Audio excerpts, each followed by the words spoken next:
मुझसे ही प्रसव हुआ है, मुझसे ही निर्मित है, ये उसे समझ में आता नहीं है। इट डज नॉट फील, महसूस नहीं करता है। इसके बदले अपनी जागृत अवस्था में अपनी ही निर्मित इस कल्पना का वो अनंत बुद्धि या इस मनुष्य के रूप में वो साधारण मनुष्य मजे लेता है, उपभोग लेता है, आनंद लेता है या कष्ट सहता है, इसको वो अनुभव करता है। इसे मैंने निर्माण किया इसका भान उसे नहीं है, लेकिन स्वयं ने निर्मित की हुई विश्व को ही वो अनुभव करता रहता है। एक समय में कोई एक हिस्से का अनुभव करेगा, कोई हैदराबाद का अनुभव कर रहा है, कोई नागपुर का कर रहा है, कोई बंबई का कर रहा है। एक समय में कोई एक पोर्शन का वो अनंतता से अनुभव करता है। अब यहाँ अनंतता से इसलिए लिखा होगा कि कितने सारे काल चक्रों से हम इसको अनुभव कर रहे हैं, इसकी कोई गिनती नहीं है। कितने युगों से, कि जैसे कि हमेशा हम कहते हैं लंबी दूरी से हम आए हैं, पाषाण से लेके यहाँ तक कितने युगों से अनुभव कर रहे हैं, इसलिए अनंतता से अनुभव कर रहा है, ऐसा अर्थ हो सकता है। या इसके अंदर अनंत बुद्धि मतलब ईश्वर है, तो वो अनंतता से इस मनुष्य के रूप द्वारा इसको अनुभव करता है, ऐसा भी अर्थ हो सकता है। या आपको और कोई अर्थ प्रतीत होता है तो काइंडली रेज योर हैंड या पुट इन द चार्ट, या ये दोनों नहीं होता है किसी को तो सिंपली अपना वीडियो खोल दे सकते हैं और बता दे सकते हैं कि आप तीसरा अर्थ क्या बता रहे हैं। सो दिस इज इम्पोर्टेंट कि ये विश्व की निर्मित करने के बावजूद उसको एहसास नहीं कि मैंने निर्मित किया, लेकिन उसका अनुभव वो करता है। लेकिन स्वयं का अनुभव या स्वयं का साक्षात्कार नहीं कर सकता है, और इस तथ्य के बारे में अनजान रहता है, अज्ञानी रहता है, इग्नोरेंट रहता है कि ये विश्व उसकी निर्मित है, और केवल उसकी निर्मित नहीं है परंतु केवल कल्पना है, उसकी छाया है, जो कि उसी से आई है, उसी ने निर्माण की है। इस विषय के बारे में वो अज्ञानी है, अनजान बालक है। इसके बदले वो समझता है स्वयं को, स्वयं मतलब मैं ये शरीर। वो क्या समझता है, अरे मेरी गर्दन दुख रही है, अरे मेरा हाथ दुख रहा है, अरे मेरी पीठ दुख रही है, तो वो क्या कहता है, मैं मतलब ये शरीर। इक्का दुक्का होगा, जैसा श्री राम भाऊ जैसा कि जिसको हर सांस के साथ ये महसूस होता है, अनुभव होता है कि मैं मतलब ये शरीर नहीं, ये शरीर अलग चीज है, मैं अलग हूँ। और वो कहेंगे तो भी वो कहते थे क्या श्री राम भाऊ पोफरी कि मुझे कुछ नहीं होता है, जो भी कष्ट होता है वो मेरे शरीर को होता है, मुझे कुछ नहीं होता है, ऐसा हमेशा कहते थे। जितने नागपुर के लोग हैं उनको याद होगा कि श्री राम भाऊ पोफरी के यही शब्द हमेशा होते थे, और स्वाभाविक तरीके से होते, उसमें कोई पाखंड नहीं होता था। तो इस प्रकार से वो अनजान है, ये उसका अज्ञान है कि अपने स्थूल भौतिक शरीर को वो स्वयं समझता है। और इसीलिए बाबा कहते हैं कि इस अज्ञान से जगाने के लिए मैं आया हूं। तुम और मैं कुछ अलग नहीं है, दो नहीं लेकिन एक ही है। You and I are not we but one. I have come to awaken you. तो इतने बचपन से लगता था किसमें से जगाने आया, वही समझ में नहीं आता है। अब समझ में आता है कि अज्ञान से जगाने के लिए आए हैं। अब ये कौन सा अज्ञान, ये अज्ञान है। तो सी कितने छोटे छोटे इंपॉर्टेंट सेंटेंसेस हमेशा उन्होंने कहे हैं कि तुम्हें मैं इस अज्ञान से जगाने के लिए आया हूँ। तुम और मैं दो नहीं एक ही है। आगे चलते हैं, आगे का पैराग्राफ का साइड बार का कैप्शन पढ़ते हैं, द रियलाइजेशन ऑफ योगी और द रहर। अब साधारण मनुष्य का इस विश्व का अनुभव कैसा होता है ये हमने देखा। अब जो आध्यात्मिक पथ पर एंटर हो गया, जिसका प्रवेश हो गया, स्कूल में दाखला हो गया, कौन सा स्कूल है, आध्यात्मिक मार्ग पर जिसने प्रवेश किया है, और पहले से तीसरी भूमिका तक के जो है इन सबको इसमें सम्मिलित किया है बाबा ने, जिनको रहरव, वेफेरस, साधक, योगी कहा जाता है। इनका इस विश्व का अनुभव कैसे होता है ये आगे के पैराग्राफ में दिया है। गांगड़े सर को रिक्वेस्ट करती हूँ कि आधा ही पढ़ना, यूनिवर्स तक पढ़ना, फिर आगे देखेंगे। जय बाबा। जय बाबा। The realization of yogi or raharav, as in the case of the ordinary human, the infinite intelligence as yogi or raharav, that is wayfarer, creates the universe infinitely but does not understand or realize this. Again, it does not feel the whole subtle and gross universe to be its imagination, nor does it feel itself to have created this imagination as something that came forth from itself. Instead, in the conscious awake state, it realizes the gross universe one portion at a time, whenever it likes, and any of the first three planes of the subtle universe. Thank you sir. तो यहाँ पर अब साधारण मनुष्य के पश्चात जो आध्यात्मिक पथ पर है, जो पहली 3 भूमिकाओं तक है, जो कि सूक्ष्म जगत की भूमिकाएं है, जो यहाँ पर मेंशन नहीं किया पर अब सबको पता है रट रट के गॉड स्पीक्स को। तो यहाँ पर साधारण मनुष्य से उनकी अवस्था कुछ अधिक भिन्न नहीं होती है। जैसे साधारण मनुष्य की होती है इस विश्व के बारे में, वैसे ही इन योगियों की, रहरों की, साधकों को भी ये पता नहीं है कि मैं ही इस विश्व की निर्मित कर रहा हूँ, मुझसे ही ये विश्व निर्मित है, ये विश्व मतलब कल्पना है, ये उनको भी पता नहीं है। साधारण मनुष्य जैसे वो भी विश्व का अनुभव करते हैं, और इसमें दोनों में अंतर केवल एक है कि साधारण मनुष्य स्थूल जगत का अनुभव करता है, और जो 1 से 3 भूमिका के योगी है ये साथ ही में, और कभी कभार केवल सूक्ष्म, कभी कभार इसलिए कि सेकंड और थर्ड, तो ये सूक्ष्म जगत का अनुभव करते हैं जागृत अवस्था में।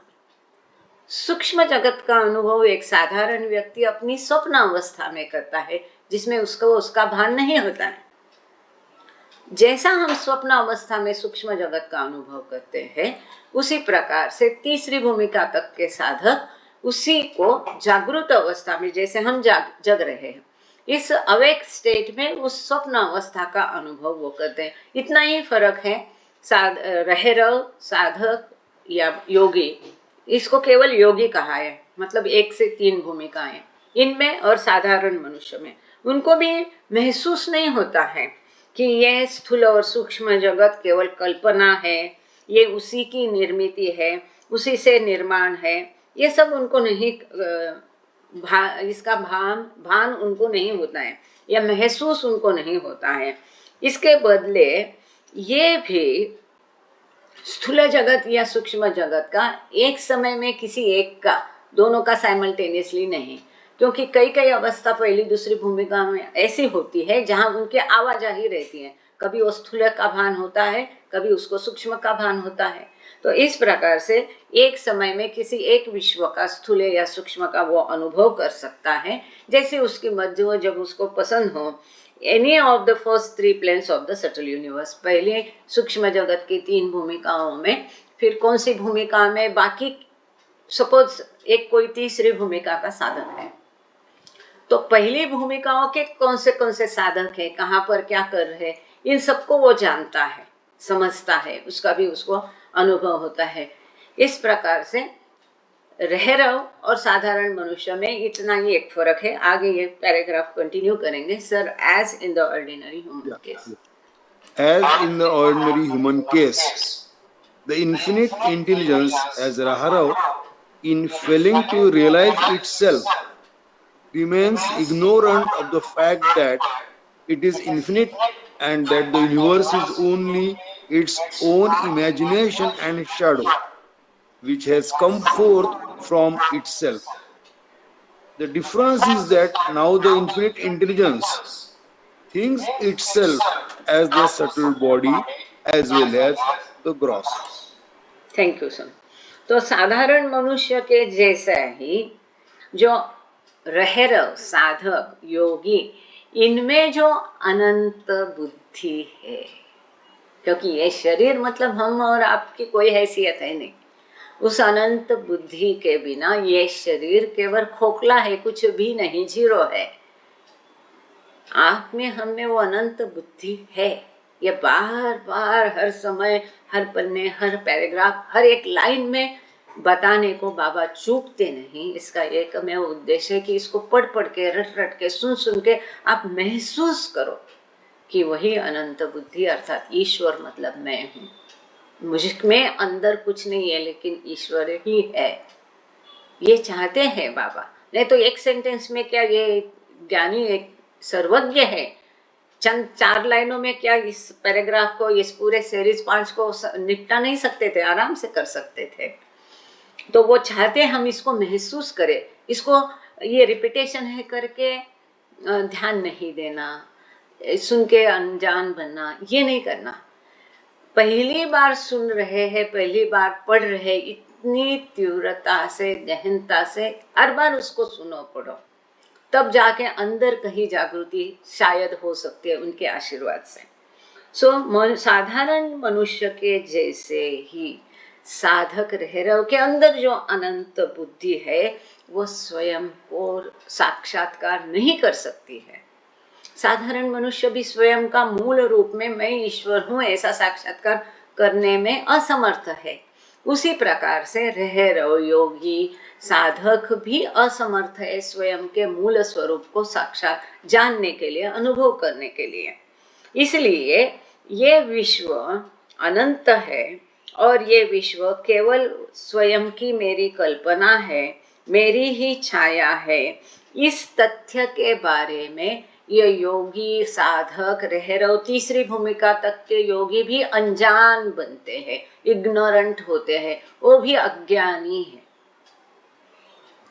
भले ये भूमिका में है, भले इनके पास थोड़ा अधिक आनंद है, थोड़ा अधिक ज्ञान है, थोड़ा अधिक शक्तियां हैं, लेकिन फिर भी ये अज्ञानी है। अभी भी इनकी मिथ्या सोच है। ये विश्व को विश्व की तरफ देखते हैं, विश्व की तरह देखते हैं। ये मुझसे ही प्रसृत हुआ हुआ केवल कल्पना है, ये अभी तक वो जानते नहीं है, जैसे कि साधारण मनुष्य नहीं महसूस करता है। थियरी नहीं, अनुभव चाहिए। The difference is that now the infinite intelligence think itself as the subtle body as well as gross. फर्क इतना है कि साधारण मनुष्य समझता है मैं मतलब ये स्थूल शरीर। तो जो तीसरी भूमिका तक के साधक है, ये इनमें जो अनंत बुद्धि है इनके शरीरों में, वो समझती है, कभी समझती मैं मतलब ये सूक्ष्म शरीर, कभी समझती है मैं मतलब ये स्थूल शरीर। जब स्थूल का भान हो तब वो स्वयं को स्थूल शरीर समझते हैं।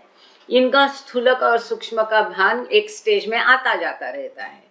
जब ये सूक्ष्म का उनका भान होता है, तब उनको अपने केवल सूक्ष्म शरीर का, सूक्ष्म देह का, सटल बॉडी का भान रहता है, स्थूल का नहीं रहता है।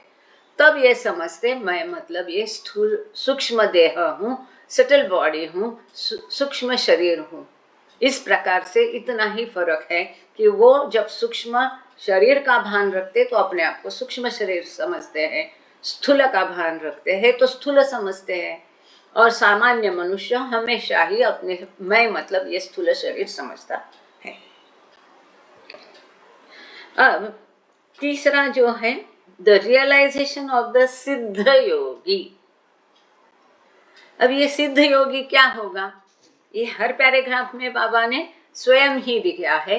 वैसे इस पैराग्राफ में बाबा कहते हैं चौथी और पांचवी। देखो, इसको गॉड स्पीक्स के साथ अभी कंफ्यूजन नहीं करना, क्योंकि हमको गॉड स्पीक्स भी तो पूरा अच्छी तरह से कहाँ समझ में आया है तो बात और है, उसको अलग रख दीजिए। इसको इसके तरीके से जान के फिर इसका मेल अपने आप जुलाइए। तो यहाँ पर द रियलाइजेशन ऑफ द सिद्ध योगी, तीसरी भूमिका तक का हमने अनुभव देख लिया।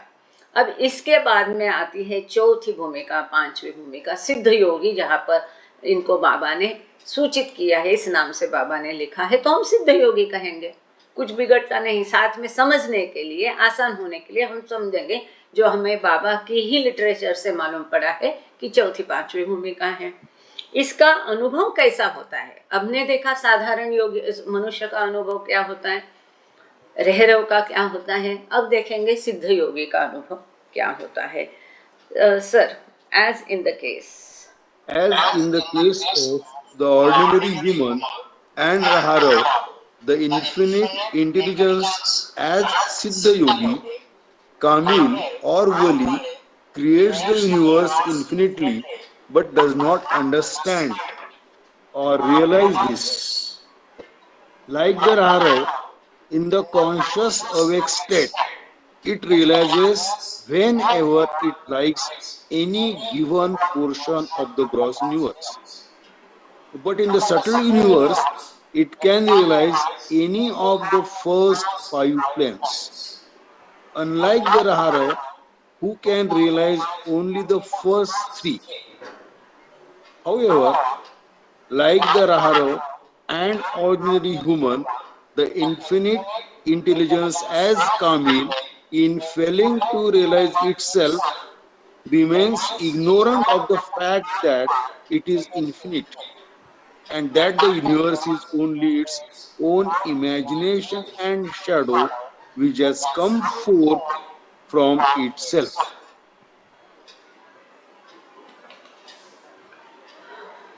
Okay sir, thank you sir. तो यहाँ पर फिर बिना थके बाबा ने फिर से इन बातों को उजागर किया है ताकि हम इसको अच्छे से समझ लें। इसमें महत्वपूर्ण क्या है? विश्व की निर्मिति, विश्व की निर्मिति मैं ही कर रहा हूँ, ये अंडरस्टैंडिंग, ये समझ, इसका भान। ये विश्व मतलब कल्पना है, छाया है, ये समझना।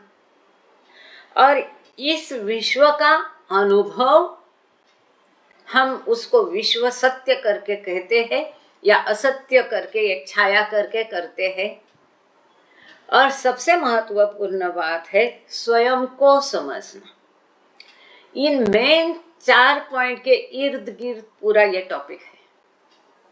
विश्व की निर्मिति कौन कर रहा है, विश्व क्या है, हम उसे कैसा लेते हैं या क्या समझते हैं, हम उसका अनुभव कैसे करते हैं, और हम स्वयं को क्या समझते हैं। इसके अलावा इसमें कुछ नहीं। पर यह कैसा है? हर स्थिति में जैसे मनुष्य के प्रकार भिन्न है, उस प्रकार से ये समझ और ये महसूस होना, इसका ज्ञान, इसका भान जो है मनुष्य के प्रकारों के अनुरूप भिन्न है। अब मनुष्य के प्रकार मतलब काला गोरा नाटा लंबा नहीं, तो चेतना की जो विभिन्नता है मनुष्य में, इस चेतना की विभिन्नता के अनुसार मनुष्य के प्रकार विभिन्न है। कोई पथ पर है, कोई साधारण है, कोई तीसरी भूमिका तक का रहरव है, कोई चौथी पांचवी तक का है, कोई इसके आगे सिद्ध योगी, महायोगी, पूर्ण योगी, ये भी हम देखेंगे। अब इस पैराग्राफ में सिद्ध योगी मतलब पांचवी भूमिका तक के, मतलब इसमें चौथी और पांचवी दोनों सम्मिलित है। जब हमने पहले देखा रहरव मतलब तीसरी भूमिका, जो जहां है वहां तक का ही जगत वो समझ सकता है, इसके आगे का नहीं। कोई तीसरी में है तो तीसरी भूमिका तक के ही सूक्ष्म जगत के लोगों के साथ वो देख सकता है, बात कर सकता है, चौथे पांचवे नहीं। अब ये जो सिद्ध योगी है, ये भी साधारण मनुष्य के जैसे, रहरव जैसे, इन सिद्ध योगियों में जो अनंत बुद्धि है, जिसको यहाँ बाबा ने कामिल और वली भी कहा है, इसको छोड़ देते, हम सिद्ध योगी कहेंगे। तो ये सिद्ध योगियों में जो अनंत बुद्धि है, ये भी विश्व को अनंतता से निर्मित करती रहती है, परंतु उससे ये समझती नहीं है, उसका भान उसको नहीं है।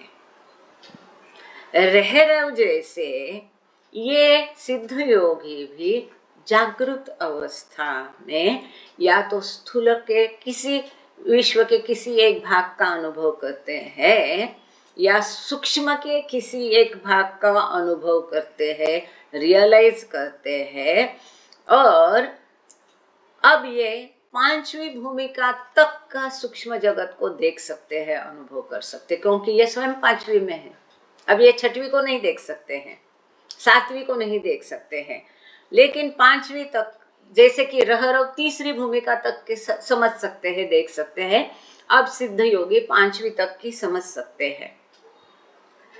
लेकिन जैसे कि साधारण मनुष्य और रहरव में जो अनंत बुद्धि है, उस स्वयं को साक्षात्कार करने में वो असफल है। ठीक इसी प्रकार सिद्ध योगी होने के बावजूद, इतने प्रगत होने के बावजूद, अमर्याद शक्तियां अब उनके पास है, मन को वो समझ सकते हैं, मन पर उनका अधिराज्य है, विश्व के किसी भी कोने के किसी भी व्यक्ति और पांचवी भूमिका तक के किसी भी साधक के मन में जो विचार है उनको ये समझ सकते हैं, उनके विचारों पर नियंत्रण कर सकते हैं, इनके विचार वो बदल सकते हैं, इनके मन के विचार नष्ट करके इनके मन में नए विचार डाल सकते हैं। इतना होने के बावजूद ये सिद्ध योगी भी अभी भी स्वयं को, अपने मूल स्वरूप को जान नहीं सकते हैं। जैसे कि साधारण आप और हम है, साधारण मनुष्य है, रह रहे हैं, ये स्वयं का अनुभव, ईश्वर साक्षात्कार नहीं कर सकते हैं, अपने मूल स्वरूप को अनुभव नहीं कर सकते। इसी प्रकार से सिद्ध योगी भी अपने मूल स्वरूप के बारे में अज्ञानी है। इस विश्व को निर्मित करने के बावजूद यह अनंत विश्व मतलब मेरी कल्पना है, मेरी छाया है, मुझी से निर्मित है, इसके बारे में भी वो अनजान है, इग्नोरेंट है। Like the Raherav, the infinite intelligence, as Siddha Yogi or Kamil thinks itself as the subtle and gross body. तो साधारण मनुष्य और रहरव या पथिक जैसे, साधक जैसे, ये भी सिद्ध योगी भी मैं मतलब ये मेरा शरीर, स्थूल शरीर या सूक्ष्म शरीर, जिनमें उनका वास है, जिनका उसको भान है, उसी को ही अपना मैं समझते। मैं मतलब क्या है, सिद्ध योगी नहीं समझते, ये क्योंकि उसको पता नहीं है कि मैं सिद्ध योगी हूँ, उसको पता नहीं होता है कि मैं पांचवी भूमिका में हूँ, उसको कोई ये गिनती, इसका कोई भान उसको नहीं रहता है। साथ ही में अपने मूल स्वरूप का भी उसको भान नहीं है, बोध नहीं है, साक्षात्कार नहीं कि मैं कौन हूँ। वो सिद्ध पुरुष के अंदर जो अनंत बुद्धि है, वो स्वयं को ये स्थूल या सूक्ष्म शरीर ही समझती है।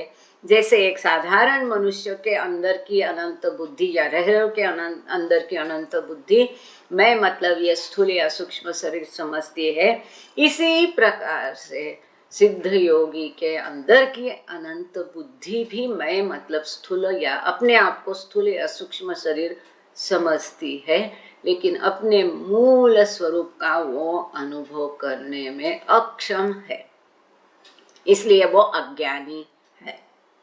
अब आता है द रियलाइजेशन ऑफ द महायोगी। इस किताब में छठवीं भूमिका के सत्पुरुष को महायोगी कहा है। इस पैराग्राफ, ये पूरा पैराग्राफ है, सारी उलझन को दूर करता है, इसलिए मैं कोई फुटनोट एंड नोट नहीं पढ़ रही। बाबा ने स्वयं स्पष्ट किया है, 91 पेज से लेकर के ये पेज तक जहां भी आप देखोगे, जैसे कि रहरव के लिए बाबा ने तुरंत बोला तीसरी भूमिका, बाबा स्वयं बता रहे। सिद्ध योगी के लिए बाबा ने बोला पांचवी भूमिका था, तो बाबा ने हर जगह ये क्लियर किया है। हमारी सीमित बुद्धि से अनुमान करने की बिल्कुल ही आवश्यकता नहीं, इसलिए हम फुटनोट एंड नोट को नहीं पढ़ रहे हैं। तो अब चलते हैं द रियलाइजेशन ऑफ द महायोगी। महायोगी अर्थात छठवीं भूमिका के साधक द्वारा ये अनुभव उस विश्व का कैसे होता है, क्या उसकी समझ में उसके पल्ले पड़ता है कि नहीं, उसका अज्ञान कितना है, वो किसको क्या समझता है, ये स्वयं को क्या समझता है, स्थूल शरीर, सूक्ष्म शरीर, मनोशरीर। यहाँ पर एक बात ध्यान देने जैसी है जो हम गॉड स्पीक्स के है यहाँ थोड़ा उद्धृत करेंगे, अगर क्योंकि आसान है, नहीं करेंगे तो फेल हो जाएंगे, मतलब नहीं करेंगे तो भी चलेगा लेकिन सिंपल है। वो बात यह है कि पांचवी छठवीं भूमिका में वो समझता है, मैं उसे अपने मनोदेह का भान होता है और वो समझता है मैं मतलब ये मनो शरीर, ये मेरा मनोदेह मतलब मैं समझता है। चौथी का तो समझता है मैं मतलब एक सूक्ष्म देह हूँ, जैसे साधारण मनुष्य समझता है मैं मतलब ये स्थूल देह हूँ। तो यहाँ मनोदेह का उल्लेख बाबा ने किया नहीं है, तो हम भी इसको किए बिना जा सकते आगे, उससे मूल मुद्दा हटता नहीं है, मूल मुद्दा बरकरार रहता है कि चाहे वो अपने आप को मनोदेह समझे, सूक्ष्म देह समझे, स्थूल देह समझे, है तो ये माया और कल्पना का भाग। स्वयं को वो अपना मूल मैं मतलब परमात्मा समझता नहीं है, ये मुद्दे की बात है, उतनी समझते हैं, बाकी टर्मिनोलॉजी के बहस में जाते नहीं है। तो सर अनलाइक द सिद्ध योगी, आधा पैराग्राफ पढ़ लीजिएगा। Jai Baba. The realization of the Yeah. Mahayogi. The realization of the Mahayogi, unlike the Siddha Yogi, that is Vali or Kami, of the fourth or fifth planes, the infinite intelligence as Mahayogi of the sixth plane not only creates the universe infinitely, but also knows and understands this. It feels that the universe has come forth from itself, but it does not feel the universe to be merely its own imagination or its shadow. The reason that it fails to do so is that at any one time in the conscious awake state, it is absorbed in realizing and taking sensual enjoyment or upabhog of any given portion of the gross universe and any given portion of the subtle universe, which embraces the first six planes. Okay, thank you sir. तो यहाँ अत्यंत अब turning point आया, महत्वपूर्ण मुद्दा है। साधारण मनुष्य, रहरो, सिद्ध योगी, यहाँ तक इन लोगों को मालूम नहीं था कि मैं ही विश्व की निर्मिति करता हूँ। यहाँ महायोगी समझता है, महसूस करता है कि मुझी से विश्व निर्माण हुआ है, मैं ही उसको प्रसृत कर रहा हूँ, हर घड़ी हर पल मुझसे ये निर्माण हो रहा है, इसका भान उसको है। लेकिन फिर भी अभी भी ये विश्व मतलब कल्पना है, ये अभी तक उसने जाना नहीं। आधी बात हो गई, पते की बात आधी हो गई, पूरा पता नहीं है, गली तक पहुंच गए हैं, घर तक नहीं पहुंचे हैं, ऐसी बात है यहाँ पर। तो ये जो सिद्ध योगी है ऑफ द फोर्थ और फिफ्थ प्लेन, अनलाइक द सिद्ध योगी ऑफ द महायोगी ऑफ द नॉट ओनली, हाँ, तो यहाँ पर देखो अपने मन का हम नहीं कुछ बोल रहे, यहाँ बाबा ने साफ लिखा है, फिर एक बार सबके लिए मैं पढ़ती हूँ, ये किताब में है। अनलाइक द सिद्ध योगी ऑफ द फोर्थ और फिफ्थ प्लेन, ये बाबा ने ही किताब में ही लिखा है। तो सिद्ध योगी मतलब चौथी पांचवी भूमि इस किताब के लिए। द इन्फिनिट इंटेलिजेंस एज महायोगी ऑफ द सिक्स्थ प्लेन, जो कि पहले 2-4 पन्ने के पहले ये क्लियर नहीं था महायोगी किसको कहा है। तो वहां पर हमने कहा था कि महायोगी बाबा ने छठवीं भूमिका वाले को कहा है। यहाँ साफ लिखा है महायोगी ऑफ द सिक्स्थ प्लेन, मतलब छठवीं भूमिका वाले साधक, जिसको बाबा ने संत कहा है गॉड स्पीक्स में। तो महायोगी में जो इन्फिनिट इंटेलिजेंस अर्थात अनंत बुद्धि है, ये सिद्ध योगी, रहरो, साधारण मनुष्य जैसे ये भी अनंतता से विश्व की निर्मिति करती रहती है और इसे खूब जानती भी है, समझती भी है, महसूस भी करती है कि मुझे से विश्व निर्मित है। परंतु ये विश्व, ये मेरी कल्पना है या मेरी छाया है, इसको अभी तक उसने अनुभव किया नहीं। ऐसा क्यों? इसका कारण ये है कि जो विश्व मुझे से निर्मित है, इस विश्व का आनंद लेने में ही वो मशगूल है। ऐसा यहाँ बाबा ने कहा है। It is absorbed in realizing and taking sensual enjoyment or upabhog of any given portion of the gross universe and any given portion of the subtle universe, which embraces the first six planes. वो सूक्ष्म जगत जिसमें छह की छह भूमिकाएं आती है, इनमें से किसी भी सूक्ष्म जगत की कौन सी भी भूमिका में कभी भी ये महायोगी विचरण कर सकता है। स्थूल जगत में किसी भी हिस्से में कभी भी वो विचरण कर सकता है। इसने मन में केवल इच्छा भर की कि मुझे अमेरिका जाना है, स्विट्जरलैंड जाना है, यूरोप जाना है, भारत में बैठे बैठे, तो बिना कोई विमान पकड़े, इंडिगो नहीं चाहिए, एयर इंडिया नहीं चाहिए, ये सीधा केवल इच्छा प्रकट करने से वो स्विट्जरलैंड अमेरिका पहुंच सकता है। जब कोई भी इच्छा उसके केवल मन में इच्छा आने से उस इच्छा की पूर्ति भौतिक साधनों का उपयोग किए बिना पूरी होती है।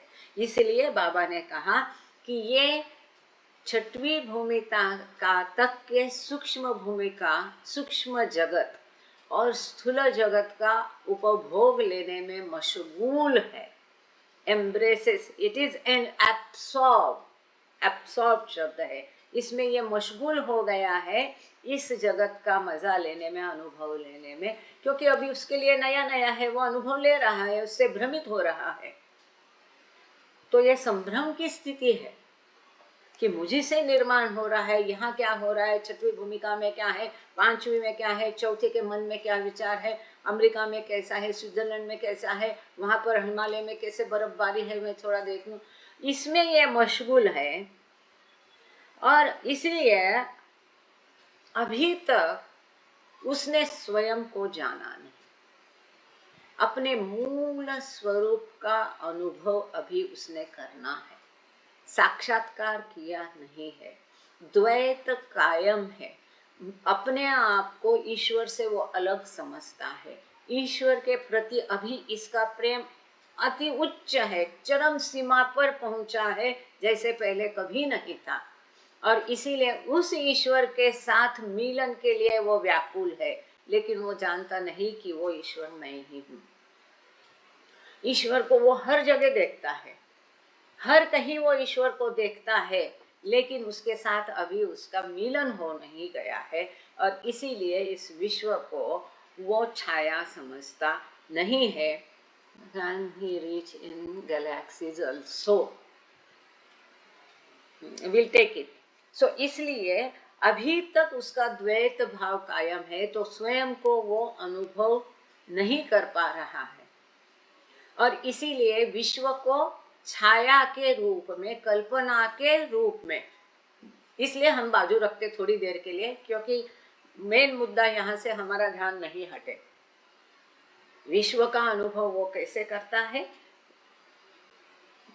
महायोगी खूब समझता है कि मुझे से विश्व निर्माण हुआ है, मैं हर घड़ी हर पल उसको निर्मित कर रहा हूँ, इस विश्व के हर कोने में, हर पल में, हर कण में ईश्वर है, ये भी वो अनुभव करता है, परंतु इस विश्व को अभी वो छाया या कल्पना के रूप में नहीं देख रहा है। The seventh plane, which is in the self or infinite mind or Paramatma, lies beyond the subtle universe. अब यहाँ बाबा ने इस किताब में केवल सूक्ष्म जगत लिखा है, और सूक्ष्म जगत के फाइन और फाइनाइट ऐसे दो भाग किए हैं। फाइन मतलब मनोजगत, फाइनाइट मतलब सूक्ष्म जगत। तो जो सातवीं भूमिका है ये छठवीं भूमिका के पार है, मनोजगत के पार है, भास से पार है, कल्पना और छाया से परे है। ये माया का, इल्यूजन का भाग नहीं है। सातवीं भूमिका जो है ये तीनों जगत जो है स्थूल सूक्ष्म मनो से परे है, अभी तक उसमें उसका प्रवेश नहीं किया है। In failing to realise itself the infinite intelligence as Mahayogi remains ignorant of the fact that it is infinite and that the universe is only its own imagination and shadow which has come forth from itself. क्योंकि अभी तक उसने अपने मूल स्वरूप को जाना नहीं, उसका अनुभव किया नहीं, फेलिंग टू रियलाइज इटसेल्फ, ईश्वर या आत्म साक्षात्कार करने में अभी तक ये काबिल नहीं हुआ है, सक्सेस नहीं हुआ है। महायोगी में जो अनंत बुद्धि है अभी भी अज्ञानी है। महायोगी संत होने के बावजूद जो अब तीनों जगत में विचरण कर सकती है, गैलेक्सीज में भी विचरण कर सकती है, क्योंकि Galaxy is also a part of gross world. Simple, Galaxy क्या है? स्थूल जगत का हिस्सा है। चांद सूरज तारे क्या है? स्थूल जगत का हिस्सा है। दूसरा विश्व भी है हमारे जैसे, और भी पृथ्वी है। ये सब क्योंकि स्थूल के परे उसके पार सूक्ष्म आता है, उसके पार मनो आता है, ये सब स्थूल का हिस्सा है। तो स्थूल और सूक्ष्म और मनोजगत में विचरण करने के बावजूद इस तथ्य से अभी तक वो अनभिज्ञ है कि मैं ही ईश्वर हूं। इसलिए अभी भी उसकी सोच मिथ्या सोच है, अज्ञान है। अज्ञान, इग्नोरेंट अभी भी उसमें भरा है कि ये विश्व है, मेरी ही कल्पना है, छाया है, मुझी से निर्माण है।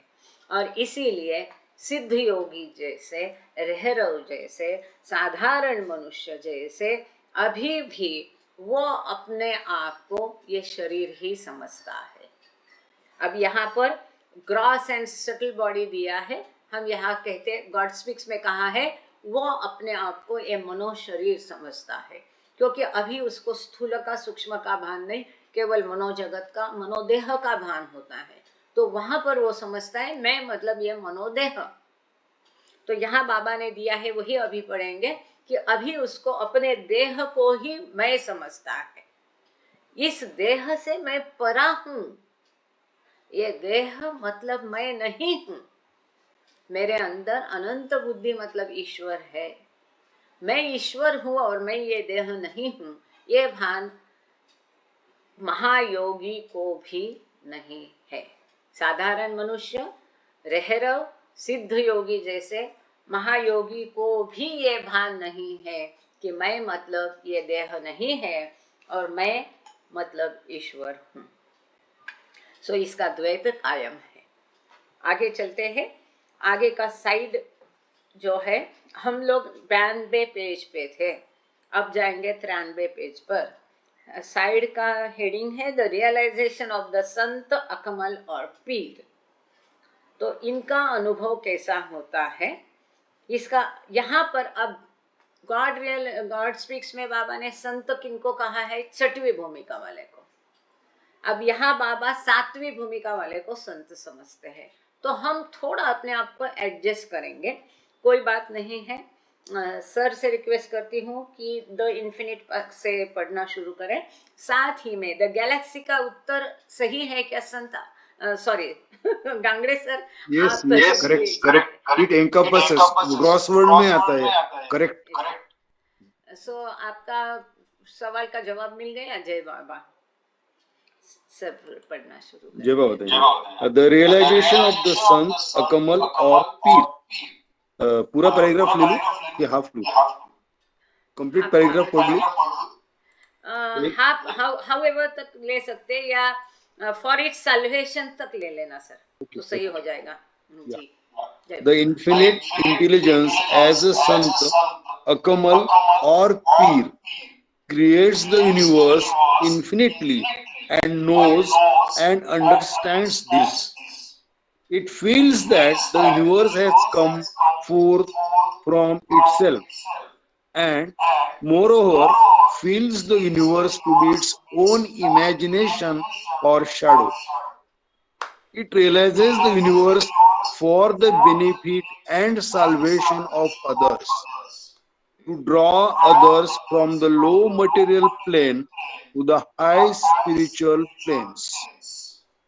It does not take self realization and does not enter into Nirvikalpa Samadhi, knowing that if it did so, it would not be able to come back down to the planes, as the Sadguru does, but would come, but would become a Majzub, unable to serve the world for its salvation. Okay, thank you sir. थोड़ा twist है, थोड़ा confusing है, पर मुझे जो लगा वो मैं कहती हूँ पहले। यहाँ दो प्रकार बाबा ने किए हैं। ये भी सातवीं भूमिका नहीं है, छठवीं का बी पार्ट है। छठवीं भूमिका में पार्ट ए, पार्ट बी। छठवीं भूमिका उतरकर ऊपर चढ़ना, छठवीं भूमिका चढ़कर ऊपर चढ़ना, और छठवीं भूमिका से फिर सातवीं के लिए छठवीं भूमिका के चरम से उतरकर नीचे आना सातवीं में जाने के लिए। तो ये जो डिसेंडिंग ऑफ सिक्स्थ प्लेन है, इसके बारे में ये बाबा ने यहाँ उद्धृत किया, ऐसा मुझे लगता है। I don't know whether I am right और रॉन्ग, क्योंकि अभी महायोगी छठवीं भूमिका ठोक ठोक हमने देखा। अब जो छठवीं में भी और प्रगत है ना, जैसे कि आम है, कच्ची कैरी, अब आम बनने वाला पाड़ जिसे कहते हैं, और बाद में आम बन गया। तो यहाँ पर कच्ची कैरी मतलब छठवीं भूमिका हम पकड़ेंगे तो कच्ची कैरी जो पहले महायोगी अवस्था है, अब ये पकने को तैयार है लेकिन पका नहीं, जिसको पाड़ कहते, हिंदी में क्या कहते मालूम नहीं, लिख दीजिएगा। तो ये अब पकने की कदार पर है, अभी आम बनने की कदार पर है, वो भूमिका यहाँ बाबा बता रहे हैं। पर अभी आम बना नहीं, आम बनेगा तो वो सातवीं भूमिका होगी। तो इसका यहाँ बाबा ने वर्णन किया है, ऐसा मुझे लगता है। दूसरी बात यह है कि चाहे तीसरी भूमिका हो, पांचवी हो, छठवीं हो, हर जो साधक है वो हमेशा दूसरों की मदद करने की कोशिश करता है। काफी सारे कुछ होंगे वो अपने आप में अपनी यात्रा करते हैं, किसी के चक्कर में, किसी को हाथ देने के झंझट में वो पड़ते नहीं हैं। लेकिन कुछ होते हैं साधक, रहरव, सिद्ध योगी, महायोगी की दूसरों की भी मदद करेंगे। लेकिन वो मदद कहाँ तक करेंगे? अगर मैं छठवीं भूमिका में हूँ, छठवीं सीढ़ी पर हूँ, तो यहाँ तक ही चढ़ने में मैं किसी की मदद करूंगी। मैं छठवीं में होके मैं आगे 8वीं 10वीं सीढ़ी में किसी को लेके नहीं जा पाऊंगी, बराबर है। तो जो जहाँ है वहां तक को ही आने में वो दूसरों की मदद कर सकता है, उसके आगे नहीं है। तो जो क्रिएशन एंड कॉजेस में एक मुद्दा महत्वपूर्ण बाबा ने लिखा था, वो यहाँ पर दिखता है कि छठवीं भूमिका वाले कई सारे साधक ऐसे होते हैं, वो ईश्वर साक्षात्कार लेने से मना करते हैं, क्योंकि उनको पता होता है कि छठवीं के बाद अगर मैंने देह रख भी दिया तो मुझे अपने आप देहांत के पश्चात सातवीं भूमिका मतलब ईश्वर साक्षात्कार मिल ही जाता है। ये उसे पता होता है, इसलिए वो लेने के लिए तैयार नहीं होता है, दूसरों की मदद करता रहता है। कोई होते हैं जैसे कि संत गाडगे महाराज ने बाबा से कहा था कि अब मुझे आजाद कर दो, मतलब मेरा आगे का बेड़ा पार कर दो, जो उनका कार्य चल रहा था। तो ये जो है ये बार का ये यहाँ पर है, क्योंकि यहाँ पर अगर हम देखेंगे तो संत, अकमल, पीर, तीनों शब्द छठवीं भूमिका वाले के लिए ही है। यदि इसको हम ध्यान से देखेंगे तो यहाँ पर बाबा ने भी इसका वर्णन ऐसा किया है, it does not take self realisation, वो आत्मा साक्षात्कार लेता नहीं है, and does not enter into nirvikalpa समाधि।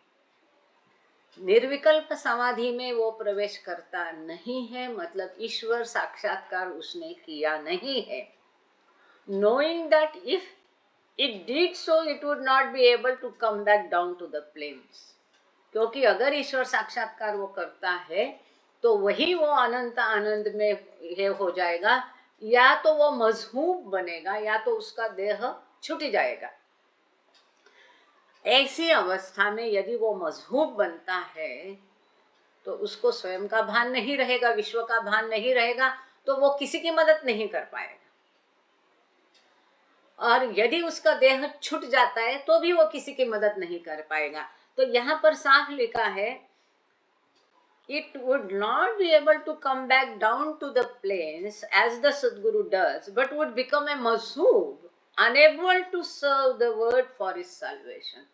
तो इस संसार की वो मदद नहीं कर पाएगा उसकी मुक्ति के लिए, इसके लिए बड़ा त्याग वो देता है और आत्म साक्षात्कार, ईश्वर साक्षात्कार रोके रखता है, लेता नहीं है, मना करता है उसके लिए। ये बाबा के शब्द है स्वयं के कि कई सारे लोग हैं छठवीं भूमिका में ईश्वर साक्षात्कार नहीं लेते हैं, क्योंकि उनको देह छोड़ने के बाद अपने आप वो मिल ही जाता है। इन द कॉन्शियस अवेक, अच्छा इस यहाँ पर पूरा मैंने एकदम कूद लिया, लेकिन word by word, sentence by sentence हम इसको पढ़ेंगे।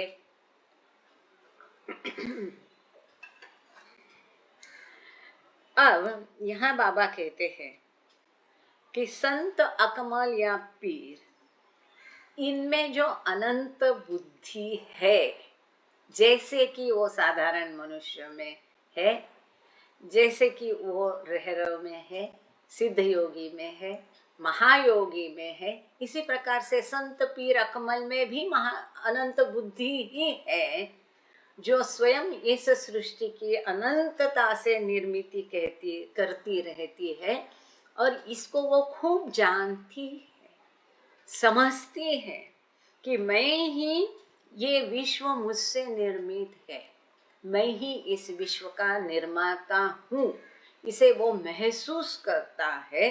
ये भी महसूस करता है यहाँ पर वो संत पीर अकमल वली की, संत पीर अकमल, यहाँ कामिल नहीं है, अकमल है।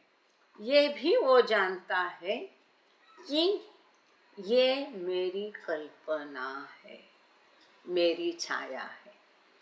ये यहाँ और एक कदम आगे है, जो कि महायोगी में हमने देखा कि वो जानता नहीं कि विश्व मेरी कल्पना है। अब जो संत पीर है, ये जानते हैं कि ये विश्व मेरी कल्पना है, और इसीलिए इस विश्व का यदि वो अनुभव करते हैं तो दूसरों की मदद के लिए वो विश्व का अनुभव करते हैं। अगर कोई तीसरी भूमिका का साधक मदद चाहता है सूक्ष्म जगत के, तो वो सूक्ष्म जगत में तीसरी भूमिका में जाकर उस साधक की मदद कर सकते हैं। स्थूल जगत का कोई साधारण व्यक्ति आध्यात्मिक पथ पर जाने के तैयार है, वो उसकी सेवा करता है तो वो उसकी मदद करके उसको आध्यात्मिक पथ पर लेके आते हैं। तो इस विश्व, ये विश्व मुझसे निर्मित है, ये मेरी कल्पना है, ये मेरी छाया है, इसको महसूस करते हुए ये संत पीर विश्व का अनुभव लेते हैं, परंतु दूसरों की मुक्ति के लिए, दूसरों को ये भौतिक भूमिका से ऊपर उठा के आध्यात्मिक उत्थान के लिए वो इस विश्व का अनुभव लेते हैं, स्वयं के उपभोग और आनंद के लिए नहीं। यहाँ तक कि वो ईश्वर साक्षात्कार और आत्म साक्षात्कार भी लेते नहीं, ये जानते हुए कि यदि मैंने ईश्वर साक्षात्कार या आत्म साक्षात्कार लिया तो मैं दूसरों की मदद नहीं कर पाऊंगा, या तो मैं मजहूब बन जाऊंगा। मजहूब मतलब वो जिसको स्वयं का भान नहीं है। अब उसको भान ही नहीं है तो दूसरों की मदद क्या करेगा। In the conscious awake state, it realizes at any one time, any given portion of the gross or the subtle universe. तो जागृत अवस्था में विश्व के किसी भी हिस्से का, स्थूल या सूक्ष्म का, वो अनुभव कर सकते हैं। हाउएवर, सर को रिक्वेस्ट करती है कि बचा हुआ पैराग्राफ हाउएवर से पढ़े भी, और जो अत्यंत महत्वपूर्ण मुद्दा यहाँ जिसकी चर्चा गॉड स्पीक्स में बहुत कम होती है, या जिसको बाबा ने क्रिएशन एंड कॉजेस में काफ़ी विस्तृत रूप से दिया है कि छठवीं भूमिका वाले को अपने आप ईश्वर साक्षात्कार मृत्यु के पश्चात कैसा मिलता है, ये एक पहेली जैसा है। इसको यहाँ पर भी बाबा ने उसी शब्दों में उद्धृत किया है, और जो भी इंटरप्रिटेशन है इसके बारे में भी आप कहना, और फिर यह हाउएवर वाला पैराग्राफ पढ़ दीजिए। जय बाबा। जय बाबा। However, it does not do this for the sake of self-enjoyment or self-upabhog, as the Mahayogi does, but for the benefit of others. For the Sant knows that even the planes are merely the outcome of imagination. The infinite intelligence as Sant or Akamal or Pir does not realize that it is infinite and so does not realize itself.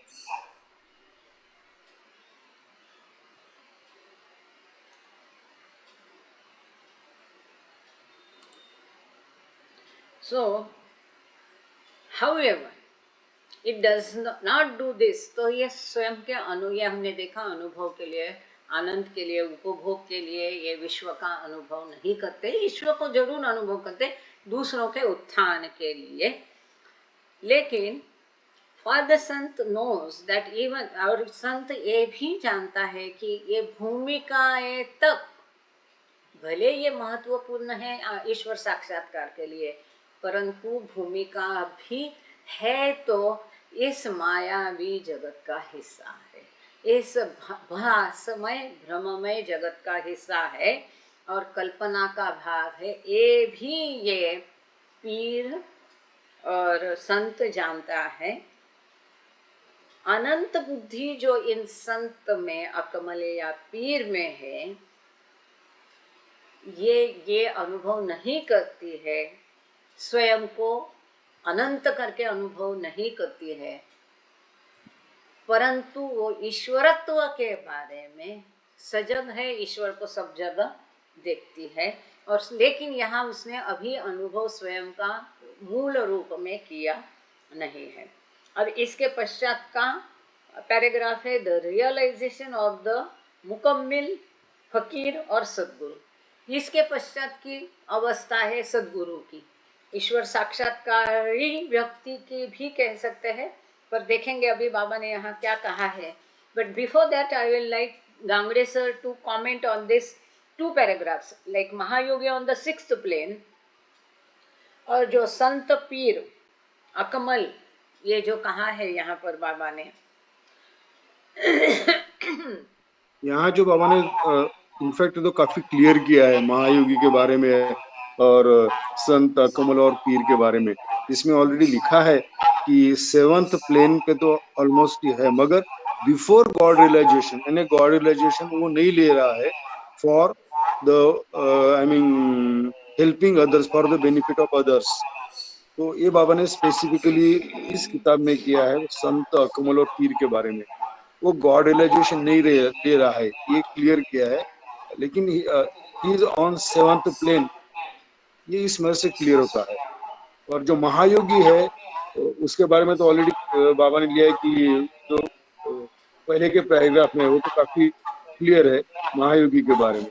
तो ये जो difference है इस किताब में जो दिया हुआ है ये थोड़ा अलग है। और इस आपने जो कहा कि यही जो बात है इस किताब में जो लिखी हुई इस तरह से समझना है, इसको कंपेयर नहीं करना है गॉड स्पीक से। ये सही बात है, क्योंकि बाबा ने मतलब इस यहाँ किसी का भी सवाल ये होगा कि महायोगी आपने 6वीं भूमिका कहा है और ये भी 7वीं भूमिका नहीं है, तो ये भूमिका कौन सी है? भूमिका तो हाँ, तो जो मुझे ऐसा लगता है कि 6B जो बाबा ने गॉड स्पीक्स में भी कहा है कि किसी भी भूमिका को उसको चढ़कर जाना पड़ता है, जिसमें उसको बहुत कष्ट होते हैं, भूमिका चढ़ने के पश्चात वो इतना क्लांत होता है कि आगे की प्रगति वो स्वयं नहीं कर सकता, उसको वहाँ फिर सद्गुरु की सहायता होती है और कुछ देर तक तो वो ऐसा ही पड़ा रहता है। उसके पश्चात उसको उतरना पड़ता है, लेकिन वो खाई देखकर वो डर जाता है। और ये 6वीं और 7वीं भूमिका के बीच की जो खाई है, ये सबसे महान खाई है, बहुत डरावनी खाई है, और उसमें उतरने का इसको डर है। इसके लिए वो 7वीं भूमिका का जो है लेने को तैयार नहीं, क्योंकि उसको पता है कि मुझे देह छोड़ने के बाद ऐसे ही ईश्वर साक्षात्कार मिलने ही वाला है। तो ये जो मुझे ऐसा लगता है, जो डिसेंडिंग ऑफ 6th प्लेन की अवस्था का वर्णन यहाँ बाबा कर रहे हैं, जिसको बाबा ने क्रिएशन एंड कॉजेस में भी बहुत अच्छे से स्पष्ट किया है। और क्योंकि अगर 6वीं भूमिका महायोगी की है तो ये भूमिका कौन सी है, इतना ही सवाल है। तो मुझे ऐसा लगता है ये 6वीं की डिसेंडिंग की भूमिका है, 6B वाली है, उसमें ए और बी हर भूमिका में होता है। Is it correct? शायद आप सही कह रहे हैं, क्योंकि बेसिकली जो गार्गे महाराज के बारे में बोला था, तो he was on 6th plane. यही और जगह, अन्य जगह में जो आया है गार्गे महाराज के बारे में, ही वाज संत, और जो 6th प्लेन के थे ये ऑलरेडी आया है। तो शायद आपका जो इंटरप्रेशन मुझे सही लगता है, लेकिन ये भी इस किताब से लगता है कि they are on 7th plane, संत, अकमल और पीर, मगर गॉड रियलाइजेशन उनको नहीं हुआ है बिफोर दैट 7th प्लेन, मगर बिफोर दैट, क्योंकि बाबा ने महायोगी को ऑलरेडी 6th प्लेन तक कहा है। तो इसलिए मुझे लगता है कि हो सकता है कि 7th, बाबा ने यहाँ उतना क्लियर इस किताब में नहीं किया, जैसे 7th में 2 स्टेज दी है, निर्वाण या निर्विकल्प। तो वो that that thing is different, वो तो अलग, उन्होंने ऑलरेडी 2 स्टेजेस बताए नहीं, हैं। सॉरी, उसमें हम कंफ्यूज नहीं 7th नहीं होंगे। कह सकते सर। 7th इसलिए नहीं कह सकते, 2 कारणों से। लास्ट में देखो, it and so does not realise itself, does not realise itself, I capital है। और 7वीं भूमिका कौन सी है? रियलाइजेशन की है, विच इज बियॉन्ड, परे है तीनों जगतों से। रियलाइजेशन वहाँ विश्व का बात ही नहीं है। तीसरा है कि यहाँ पर स्पष्ट बाबा ने does not take self realisation and does not enter into nirvikalpa samadhi, और निर्वाण में तो हो ही नहीं सकता, बिकॉज फना अवस्था जो है निर्वाण 7वीं की ए, 7वीं में 2 स्टेजेस है, ए और बी। ये उप प्रकार बाबा ने गॉड स्पीक्स में स्पष्ट किए हैं। तो ये प्रकार जो है 7वीं में वो फना है, जो अत्यंत मूल अवस्था बियॉन्ड गॉड स्टेट की, उसमें पहले जीवात्मा जाता है, फिर परमात्मा अवस्था में, मतलब 7B में आता है। फना इसका अर्थ है निर्वाण अवस्था। अगर वो निर्वाण अवस्था में जाएगा तो वहां तो पोकड़ है, नथिंगनेस है, ना उसको स्वयं का भान है, ना विश्व का, कुछ किसी का। तो वो तो किसी की साल्वेशन की मदद, उत्थान की कर ही नहीं कर सकता। और 7B तो निर्विकल्प समाधि है। तो इसलिए ये 7वीं भूमिका है नहीं, ये तो क्लियर है। सो जाने दो, अभी आगे चलते हैं।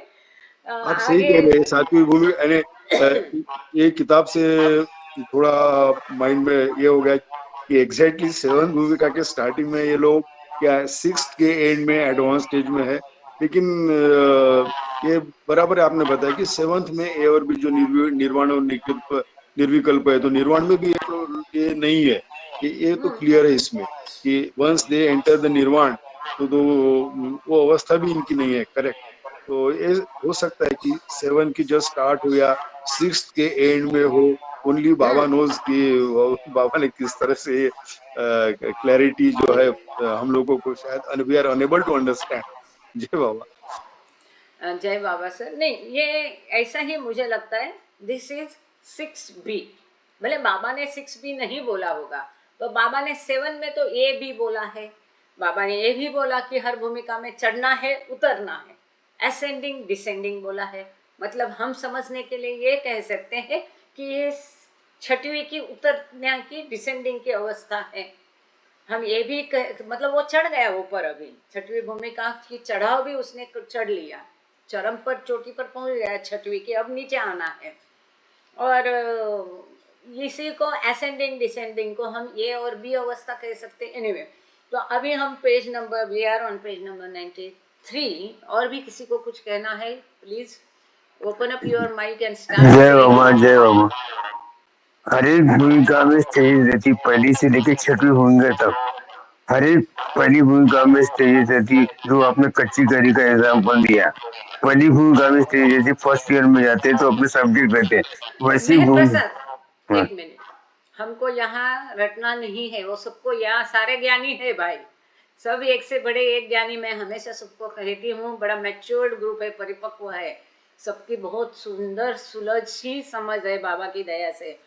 तो ये हो गया मुद्दा। यहाँ है एक ही कि ये जो महायोगी अवस्था और ये अवस्था, ये बाबा ने बाइफर्केट यहाँ किस हिसाब से किया, उसका टू द पॉइंट एक सेंटेंस में जवाब दो। अगर आपको पता है जो हम 6 भी कह रहे ये सही है, अगर गलत है तो क्या गलत है? मोहन सबकाल जी को पहले बोलने देते, फिर आप बोलिए। जय बाबा। हाँ, मेरा ये कहना है कि ये जो स्थिति है, क्योंकि अगर ये जो आपने अभी स्थिति बताई बाबा ने, इसके यानी देह छोड़ने के बाद साक्षात्कार हो जाता है, तो मुझे लगता है कि ये जो स्थिति है एकदम बाउंड्री है, निर्वाण और 6 प्लेन, इसकी जो बाउंड्री पर ये स्थिति है, ऐसा मुझे लगता है। बिल्कुल सही, परफेक्टली सेड। बाउंड्री भी नहीं, बिफोर एंटरिंग 7th, इसीलिए हम उसको क्या नाम दिया समझने के लिए 6B कहा है, कि छठवीं भूमिका की उप अवस्था 6B कहा है। केशव कुआरे सर भी सहमत है, थैंक यू सर। बोलो मेहर प्रसाद, आप अगर असहमत है तो आपका क्या कहना है वो बोलिए। एग्जैक्टली वही कहना चाहता हूँ, एग्जैक्टली वही सही है जो सबका सामने का बराबर बोले उन्होंने। जय बाबा, जय बाबा। अक्का, गैलेक्सीचा मुद्दा समझ हो गया, गैलेक्सी का क्लियर? जय बाबा, ओके, थैंक यू। तो आगे चलते हम लोग। ये तो अभी शुरुआत है, आगे थोड़ी उलझने। बस दादा की याद आ रही थी, क्योंकि वो काफी बार बताते थे कि कैसे बाबा से उन्होंने ये सब सुना, जब बाबा समझाते थे ना उनको कि 7th प्लेन में दादा जो बोलते थे, वो मुझे बस याद आ रहा था कि साधक को हर जगह ईश्वर दिखाई देता है, उसको पता चल रहा है कि हर जगह ये ईश्वर है, लेकिन बीच में बहुत बड़ी खाई है। वो ईश्वर उसके सामने हाथ फैला रहा है कि इधर आ जा, डर मत, लेकिन वो अभी भी डर रहा है। ये सही कहा, लेकिन गलती से आप 7वीं बोले, 6वीं कहा है, ये सही वर्णन है। हाँ, प्लीज कंटिन्यू विद द 6। हाँ, आपकी खाई दादा ऐसे दिखाते थे हाथ करके, कि बाबा ऐसे हाथ करके हमें दिखाते थे, ऐसे दादा बताते थे। Please open up your video if you can, और वो करके दिखाओ। हाँ, आपका माइक म्यूट है। दादा बस बताते थे कि बाबा उनको कैसे समझाते थे।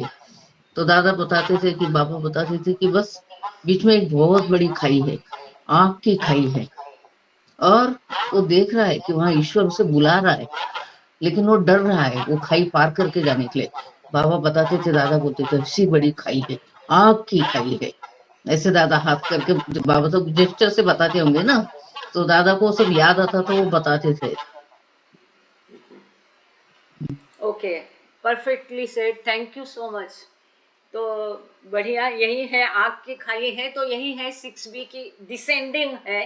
और चलो, तो हम कुछ भी मनगढ़ंत नहीं कह रहे, ये मेरी बड़ी बहन है, लेकिन इसको अधिक अच्छा वो दादा के साथ समय बिताई है, और दादा तो स्वयं बाबा से ये सारे सुनते थे। तो ये आग की खाई से हमारा मुद्दा क्लियर हो जाता है, थैंक यू। आगे चलते हैं sir, page number 93, side bracket का, द रियलाइजेशन ऑफ द मुकम्मिल फकीर और सदगुरु। तो यहाँ पर बाबा ने मुकम्मिल फकीर को आगे और सदगुरु, मतलब सदगुरु को ही मुकम्मिल और फकीर कहा हो सकता है। इन शॉर्ट कहने के लिए परफेक्ट मास्टर या सदगुरु, इसी को कैसे रियलाइज करते हैं वो देखेंगे। जय बाबा। जय बाबा। द रियलाइजेशन ऑफ द मुकम्मिल फकीर और सदगुरु, द इन्फिनिट इंटेलिजेंस एज मुकम्मिल फकीर और सदगुरु creates the universe infinitely and knows and understands this.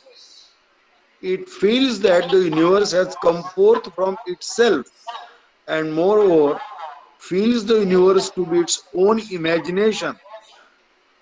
That is, it feels and knows that the universe is its own creation. In the conscious awake state, it realizes whenever it likes any given portion of the gross and subtle universe. However, the infinite intelligence as Mukammil realizes the gross and subtle universe for the benefit of the world, like the sun does, and not for self enjoyment or self upabhog, like the Mahayogi or Yogi does. The difference between the Santa and Sadguru is that the former has not realized self. Otherwise, in all other aspects, both are alike. The infinite intelligence as Sadguru or Mukammil knows that it is infinite and so realizes itself. And it knows that the universe is its imagination. It thinks itself as bodiless. Perfect, thank you sir. तो यहाँ एक महत्वपूर्ण मुद्दा देखिए, हम साधारण मनुष्य लेके सदगुरु तक गए, पर ध्यान दीजिए यहाँ बाबा ने सातवीं भूमिका, सेवेंथ प्लेन, ईश्वर साक्षात्कारिक आत्मों को लिया नहीं है। वो इसलिए क्योंकि ईश्वर साक्षात्कार के पश्चात वो निर्विकल्प समाधि में जाता है, वो समाधिस्थ होता है, समाधि अवस्था होती है, अनंत ज्ञान, अनंत आनंद और अनंत शक्ति के समंदर में वो डूबता रहता है। वो ईश्वरत्व का ही केवल अनुभव, जो ईश्वर साक्षात्कारिक आत्मा व्यक्ति है, वो केवल ईश्वरत्व का अनुभव लेती है, वहाँ विश्व का अनुभव की बात ही नहीं है। So in this paragraph, if you see in this chapter, seventh plane is missing. It's not missing because what we are reading is the realization of the universe. विश्व का अनुभव कैसे लिया जाता है? विभिन्न मनुष्य के प्रकारों द्वारा, या मनुष्य के विभिन्न प्रकारों द्वारा विश्व का अनुभव कैसे लिया जाता है, ये चैप्टर है। तो इसमें ईश्वर साक्षात्कारिक जो आत्मे हैं, थैंक यू सर, सातवीं भूमिका वाले ये आ ही नहीं सकते और लिए भी नहीं बाबा ने, क्योंकि वो विश्व का अनुभव लेते ही नहीं। जो ईश्वर साक्षात्कार प्राप्त किए हैं, फुल रियलाइजेशन, वो केवल ईश्वरत्व का अनुभव में मशगूल है, उसी आनंद में मशगूल है। और इसीलिए सदगुरु के लिए बाबा ने कहा है कि वो आनंद का त्याग करके उसको नीचे उतर के आना पड़ता है। मंजूर? क्लियर? शोभा जी आप बराबर सोचते जा रहे हैं। Thank you, thanks for keeping video on. So आपका फेस देख के मुझे काफी कुछ समझ में आ जाता है। तो ईश्वर साक्षात्कारी की व्यक्ति यहाँ हुए नहीं है, क्योंकि ये तो अपने ईश्वरत्व के आनंद में मशगूल है। अभी वो ईश्वरत्व का अनुभव ले रहे हैं, वहाँ विश्व का अनुभव की बात ही नहीं।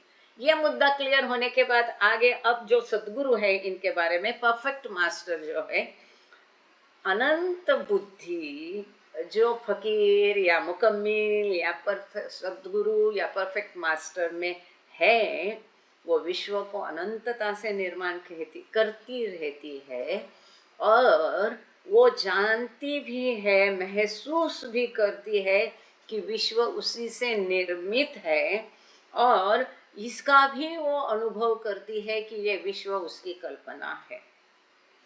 ये अनुभव करती है और जानती है कि विश्व उसकी निर्मित है और उसी की कल्पना है, उसी की छाया है। अपनी जागृत चेतन, यहाँ और एक एडिशन हुआ, चेतन अवस्था, अचेतन अवस्था, क्योंकि परफेक्ट मास्टर है। परफेक्ट मास्टर मतलब ईश्वर है। अब वो सचेत भी होना चाहिए। वो अचेत मतलब बियॉन्ड गॉड स्टेट, मतलब फना में होगा तो वो कुछ भी रियलाइज नहीं करेगा।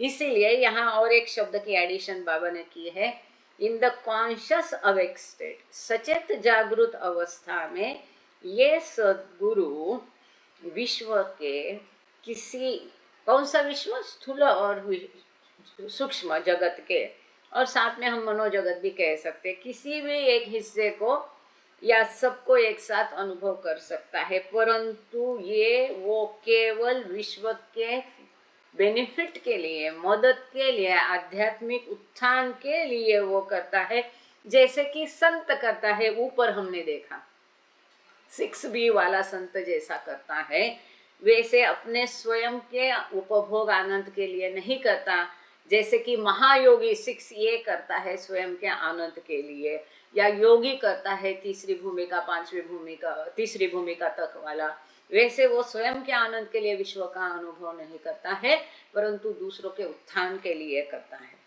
अब ये जो ऊपर हमने देखा संत मतलब 6B कहने के लिए, इजीनेस के लिए, जैसे डिसेंडिंग, जैसे इन्होंने सुंदर शब्दों में कहा, बाबा के शब्द है कि खाई है, आग की खाई, और इसका सही में कई जगह बाबा ने यह वर्णन किया है कि हर भूमिका के बीच में खाई होती है, लेकिन 6वीं और 7वीं के बीच में ये बहुत बड़ी खाई है, और ये प्रसिद्ध खाई है। उसको क्या क्या इसका वर्णन है, जो सूफीज्म के काव्य है इस खाई के ऊपर। खैर, तो यहाँ जो इन्होंने अच्छा इनपुट दिया है कि आग की खाई जो कहा है, तो ये 6B वाला जो है, ये संत और ये परफेक्ट मास्टर, इनमें फर्क इतना ही है, महत्वपूर्ण फर्क है कि जो संत है 6B वाला, हम समझने के लिए उसको 6B कहते हैं, खाई वाला, खाई जो अभी नहीं पार किया है, जिसको ईश्वर बुला रहा है कि आओ आओ, और वो रिलक्टेंट है जाने के लिए, जैसे कि बाबा कहते हैं वो रिलक्टेंट है, जैसे कि क्रिएशन एंड कॉजेज में भी बाबा ने कहा रिलक्टेंट है। तो ये और परफेक्ट मास्टर में अंतर ये है कि परफेक्ट मास्टर को ईश्वर साक्षात्कार प्राप्त हुआ है और संत को नहीं हुआ है। सो यहाँ पर भी ये मुद्दा बिल्कुल क्लियर होता है, ये ईश्वर साक्षात्कारिक व्यक्ति नहीं है, उसके पहले की स्टेज है, इवन फना भी नहीं, 7A भी, 7 के प्रवेश द्वार में अब वो गया ही नहीं, अभी वो द्वैत में ही है, अद्वैत भाव उसमें प्रस्थापित हुआ ही नहीं, क्योंकि जैसे हमने देखा शुरू में, अगर 7वीं भूमिका जाता है तो ईश्वरत्व का आनंद लेगा, वो क्यों विश्व का आनंद लेगा, है कि नहीं? झमेले में क्यों पड़ेगा? झमेले में वही पड़ेगा जिसको ड्यूटी दी गई है, नहीं तो वो मजूब बन के रह जाएगा। फिर तुम जानो तुम्हारा विश्व जागो, मैं अपने अनंत आनंद में मशगूल हूँ, ना विश्व का भान ना मेरा भान, तो किसी की मदद करने की जरूरत ही नहीं। जैसे कोई अपाहिज है, वो किसी की मदद नहीं कर सकता है, लेकिन उसकी मदद बाकी लोग कर सकते हैं। थोड़ा उदाहरण गलत हो सकता है, आई एम सॉरी, कहने की बात है कि मजहूब न मदद नहीं कर सकता है क्योंकि उसको भान नहीं है। तो संत मतलब 6B ऊपर का और सद्गुरु में फर्क ये है कि सद्गुरु ईश्वर साक्षात्कारिक है और संत नहीं है। यहाँ स्पष्ट लिखा है, former has not realise self, स्वयं का साक्षात्कार उसने किया नहीं, अपने मूल स्वरूप को जाना नहीं है। Otherwise in all other respects both are alike, बाकी सभी इसमें दोनों एक जैसे है, क्योंकि वो भी, अब देखो महायोगी में उसने कहा कि स्वयं की कल्पना समझता नहीं है, और ये 6वीं होके भी यहाँ समझता है वो मेरी कल्पना है 6B, क्योंकि इसके अभी ढलान पर है, वो उतरने की खाई में जा रहा है, 6B स्टेज है। तो यहाँ ये भी समझ गया कि ये कल्पना है, छाया है, मुझी से निर्माण है। The infinite intelligence as Sadguru knows that it is infinite. सद्गुरु में जो अनंत बुद्धि है, ये जानती है कि वो अनंत है, स्वयं का साक्षात्कार वो करती है, स्वयं का बोध करती है, स्वयं का अनुभव करती है ईश्वर करके, और ये विश्व एक कल्पना है। It thinks itself as bodiless. This is important. ये भी वो जानते। अभी तक सब लोग क्या समझते थे, मैं मतलब ये शरीर, स्थूल हो, सूक्ष्म हो, मनो हो। अब ईश्वर साक्षात्कार के पश्चात जब भान आता है सद्गुरु, तो वो क्या कहता है, आई एम बॉडीलेस, मैं विदेह अवस्था में हूँ, मेरा कोई शरीर नहीं है, जो शरीर है ये भास है, कल्पना का हिस्सा है, सत्य नहीं है। This is important point. अब यहाँ समरी दी है जो बहुत सुंदर है, महत्वपूर्ण है। एक बार पूरा रैप अप हो जाएगा संक्षेप में। पूरा जो सीरीज 5 है, मन के द्वारा इस विश्व का अनुभव और निर्मिति कैसी होती है, विविध रूपों के द्वारा, मनुष्य के विविध प्रकारों के द्वारा, ये इसी किताब में दिया है। इसको पढ़ते हैं। Summary of the realisation of the different human types, मनुष्य के विविध प्रकारों द्वारा इस विश्व का अनुभव कैसे किया जाता है। इसमें सातवीं भूमिका नहीं है। सातवीं भूमिका में विश्व का अनुभव नहीं होता है, ईश्वर का अनुभव होता है। So let us summarize that the infinite intelligence as each of the various human types realizes with respect to the gross and subtle universes and the self.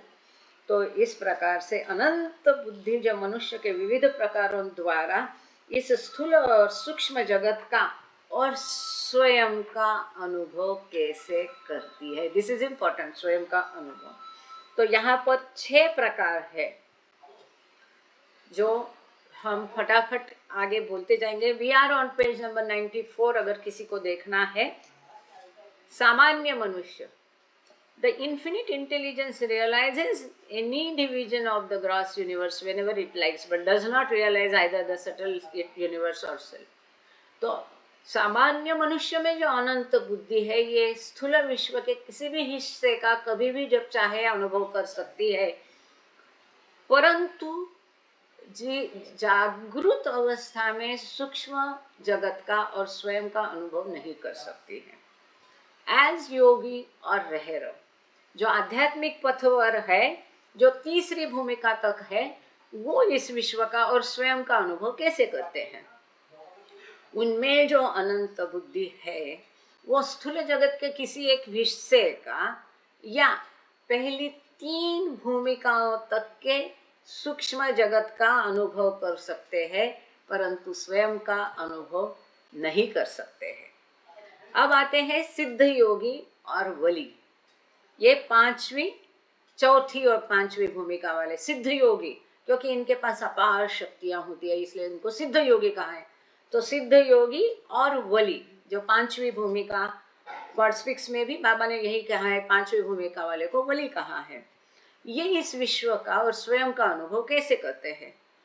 तो ये योगी या वली में जो अनंत बुद्धि है, यह स्थूल विश्व का या 5वीं भूमिका तक के सूक्ष्म जगत के किसी भी हिस्से का कभी भी अनुभव कर सकते हैं, परंतु स्वयं का अनुभव नहीं कर सकते हैं। अब आते महायोगी, मतलब 6वीं भूमिका, क्योंकि यहाँ पर बाबा ने महायोगी 6 प्लेन ऐसा क्लियर लिखा है। तो महायोगी और वली, तो यहाँ पर भी वली कहाँ है, वहाँ पर वली कहाँ है, इसको थोड़ी देर अनदेखा करते हैं। पते की बात है, 6वीं भूमिका 6A वाले कैसा अनुभव करते हैं। महायोगी में जो अनंत बुद्धि है, ये स्थूल और सूक्ष्म जगत के किसी भी हिस्से को अनुभव कर सकते हैं, लेकिन इस विश्व का अनुभव स्वयं के आनंद और उपभोग के लिए करते हैं, परंतु स्वयं का अनुभव वो नहीं कर सकते हैं। इस रियलाइजेशन यहाँ नहीं है। अब आते हैं पीर और संत। तो गॉड स्पीक्स में पीर 6वीं भूमिका वाले को कहा है, संत भी 6वीं भूमिका वाले को कहा है।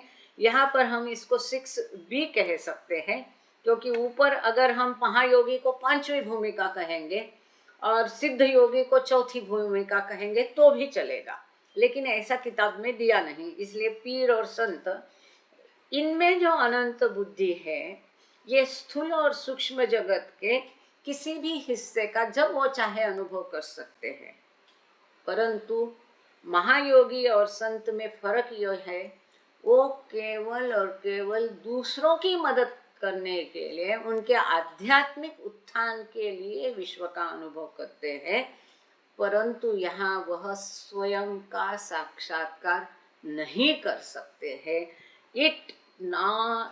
But it not realize itself. No realization. साफ दिया है यहाँ, but it does not realise itself, I capital, स्वयं का साक्षात्कार अनुभव, मैं ईश्वर हूँ ऐसा वो नहीं करते हैं। और आखिरी है सद्गुरु, परफेक्ट मास्टर।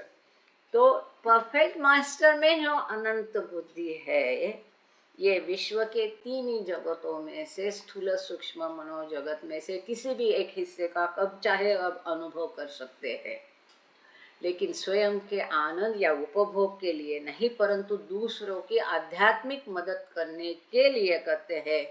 और ये स्वयं का साक्षात्कार भी करते हैं, अपने मूल स्वरूप को पहचानते अनुभव करते हैं, मैं ही ईश्वर हूँ इसका अनुभव वो करते हैं।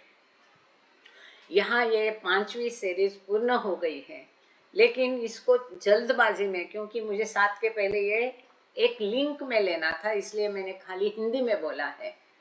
तो यही चंद शब्दों में इंग्लिश में है। यदि आप चाहते तो सर से कह के ये सारा इंग्लिश में फिर से पढ़वा देते हैं, पेज नंबर 94। या आप अगर चाहते हैं कि कुछ इस पर चर्चा हो, बहस हो या डिस्कशन हो, तो आपकी मर्जी। जो डिस्कशन चाहते वो हैंड रेज या ऐसा करें, थंब अप या ऐसा करें, तो हम गिनती करेंगे। और जो पढ़ना चाहते ओरिजिनल मूल इंग्लिश, तो वो हैंड रेज या थंब अप करें। अच्छा, मूल इंग्लिश के लिए मेहर प्रदीप चौधरी, आप मूल इंग्लिश पढ़वाना चाहते हैं? जी, okay, thank you Shwetambari. Gangade sir please शुरू हो जाए, पेज 94 पूरा पढ़ लीजिएगा। इसका विवेचन तो हिंदी में हो गया है, 10 मिनट है, अभी हो जाएगा। The realization of the different human types. Let us summarize them. What the infinite intelligence as each of the various human types realizes with respect to the gross and subtle universes and the self. As ordinary human, the infinite intelligence realizes any division of the gross universe whenever it likes, but does not realize either the subtle universe or itself. As Yogi R. Raharao, the infinite intelligence realizes any portion of the gross universe and any of the first 3 planes of the subtle universe, but does not realize itself. As Siddha Yogi or Wali, the infinite intelligence realizes any division of the gross universe whenever it likes, and any of the first 5 planes of the subtle universe, but does not realize itself.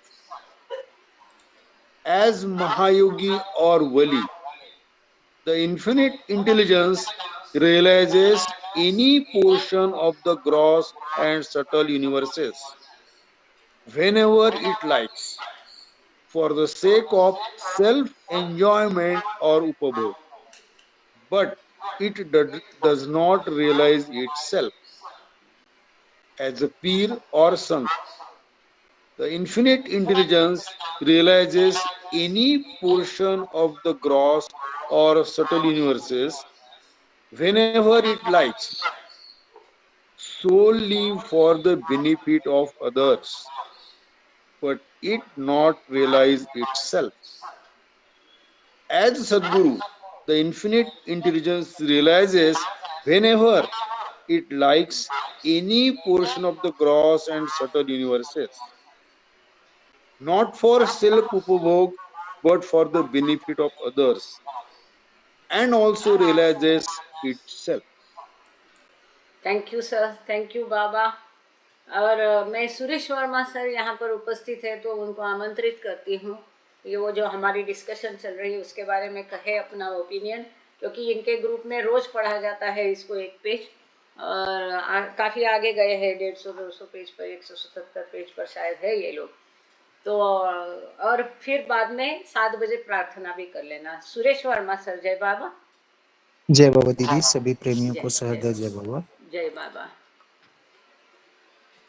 ये जो human का पूरा वो दिया है आध्यात्मिक इनवॉल्यूशन process के लिए, तो उसमें जो सेंट और सदगुरु के बारे में लास्ट में जो डिस्कस हम लोगों का चल रहा था, 6 प्लेन 6A 6B, तो इसमें जो 6 प्लेन का सेंट्स है वो क्या है ना कि सब जगह का तो अनुभव करता है, सारे यूनिवर्स का अनुभव कर लेता है, सेटल का पूरे अनुभव कर लेता है, लेकिन इटसेल्फ अपने आप का अनुभव नहीं करता।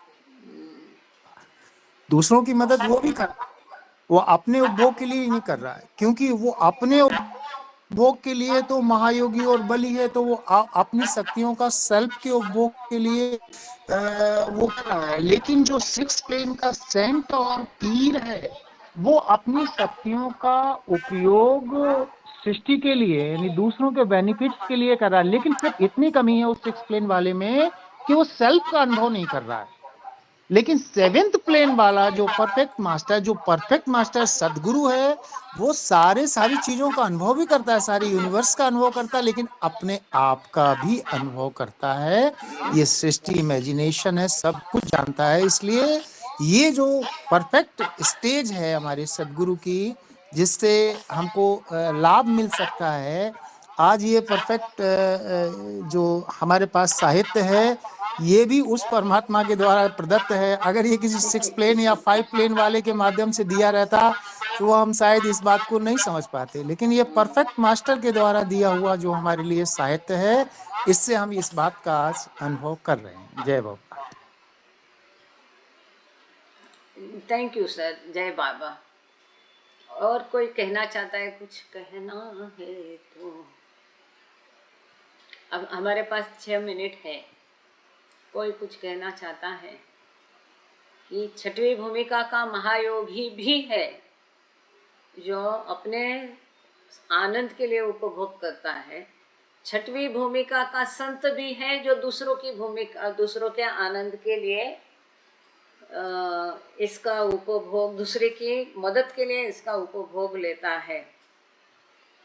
तो ये 6वीं भूमिका में ये 2 कैसे हो गए प्रकार? सर, महायोगी भी 6वीं भूमिका का है, संत को भी 6वीं भूमिका का कहा है। वो तो आपने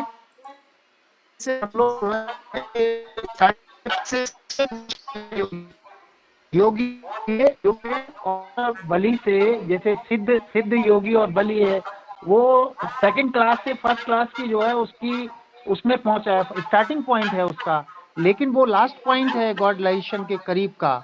इसलिए दोनों में थोड़ा सा डिफरेंस है कि वो अपने स्वार्थ के लिए, अपनी सिद्धि के लिए अपनी शक्तियों का इस्तेमाल कर रहा है, लेकिन वो जो लास्ट में गॉडलाइजेशन के बिल्कुल करीब पहुंच गया है, अब उसे इस बात का जो है वो है कि वो मतलब परमात्मा के टच का मात्र वो रह गया है उसको, कि जैसे उसको परमात्मा का टच मिले, क्योंकि इस प्लेन में सेंट और योगी, जो पीर और सेंट है, ये कभी भी अपने आप नहीं जा सकते।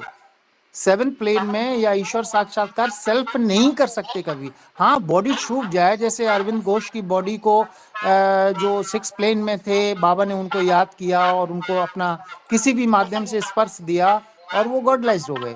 तो बिना अवतार या सदगुरु के टच के ये सेंट्स और पीर जो है कभी भी गॉडलाइजेशन प्राप्त नहीं कर सकते, अपने आप तो कर ही नहीं सकते। यही एक विशेषता होगी कि कोई भी व्यक्ति 6 प्लेन तक पहुंच तो सकता है, लेकिन आत्म साक्षात्कार सेल्फ नहीं प्राप्त कर सकता है बिना अवतार और सदगुरु के। इसलिए वो महत्वपूर्ण है पीर और सेंट्स की कि उन्होंने उसी शक्तियों का उपयोग दूसरों के सुख के लिए किया है, तो वो अपग्रेडेशन स्टेट हो गई उनकी। और जो अपनी शक्तियों का, संचित की हुई शक्तियों का उपयोग अपने लिए कर रहा है, तो एक तो कहता है कि मेरा पेट खाओ मैं न दूं खाओ, यानी मैं अपने सेल्फ के लिए मैंने जो है ये 40 साल की तपस्या की है, मैं नदी पे चल के ये कर सकता हूँ, वो कर सकता हूँ। सदगुरु से बोलता है, तुम सदगुरु कहते हो अपने आप को नदी पार नहीं कर सकते हो, तो वो कहने का मतलब है कि वो सेल्फ के लिए करिए। और यहाँ पे हमने दूसरों के ले लें। अवतार की और सेंट की एक कैटेगरी तो एक सेम मिलती है कि वो भी सृष्टि के जो है उद्धार के लिए कार्य कर रहा है, और सेंट और पीर भी सृष्टि के उद्धार के लिए कार्य कर रहा है, लेकिन वो सेल्फ का अनुभव कर रहा है सदगुरु, और पीर और सेंट जो है वो सेल्फ का अनुभव नहीं कर रहा है। इतनी सी कमी को पूरा करने के लिए अवतार का, सदगुरु का टच उसे मिल जाता है, तो वो पूरा हो जाता है। जय बाबा। थैंक यू सर, जय बाबा। ये सही है, जैसे कि वो बता रही थी कि ईश्वर बुला रहे, आओ आओ, ये भौतिक स्पर्श की बात कही। अरविंदो घोष को देहांत के पश्चात साक्षात्कार दिया गया और भौतिक देह को भौतिक स्पर्श नहीं हुआ, लेकिन चूंकि उस समय बाबा अवतार काल बाबा का था, तो छठवीं भूमिका में अरविंदो घोष भी थे। और मृत्यु के पश्चात, जैसा कि बाबा ने क्रिएशन एंड कॉजेज में इसका खूब सुंदर विवेचन दिया है कि मृत्यु के पश्चात का ईश्वर साक्षात्कार कैसा होता है। और जितने भी छठवीं भूमिका वाले हैं, जैसे कि आपने अपग्रेडेशन कहा, हमने उसको समझने के लिए 6B नाम दिया कि वो भी महायोगी है छठवीं भूमिका का, ये भी संत है छठवीं, दोनों छठवीं भूमिका के है। तो छठवीं में ये 6A और 6B, जैसा 7वीं में 7A 7B, 7th में 7A है फना, 7B है फना फिला, ऐसे छठवीं भूमिका में ये 6A है महायोगी और 6B है संत है। तो हर भूमिका में ये A भी ऐसे प्रकार हो सकते हैं, जैसा बाबा ने गॉड स्पीक्स में कहा है, चढ़ना और उतरना। तो उसमें जो मैच्योरिटी आती है, उसमें जो समझ आती है, उसकी बात ही कुछ और होती है कि उसको चढ़ने में कैसे कष्ट होते वगैरह वगैरह बाबा ने वर्णन उसमें किया है। तो ठीक है, बाबा की सहायता से करीब करीब हम समझ तो लिए हैं। इसमें कोई ऐसा नहीं है कि बाबा ने गलत लिखा है या ये दिया वो दिया, हमारी समझ गलत होती है और कुछ नहीं है। और मुद्दे की बात समझ लें तो सब कुछ ठीक है। इसके पश्चात आगे का जो लेक्चर है गुरुवार का 26 तारीख का मिस नहीं करना, क्योंकि हम रहेंगे सावंगी वर्धा में, तो वहीं से करेंगे ऑनलाइन। तो जुड़ना जरूर बहुत महत्वपूर्ण है, सृष्टि की रचना के विषय में है।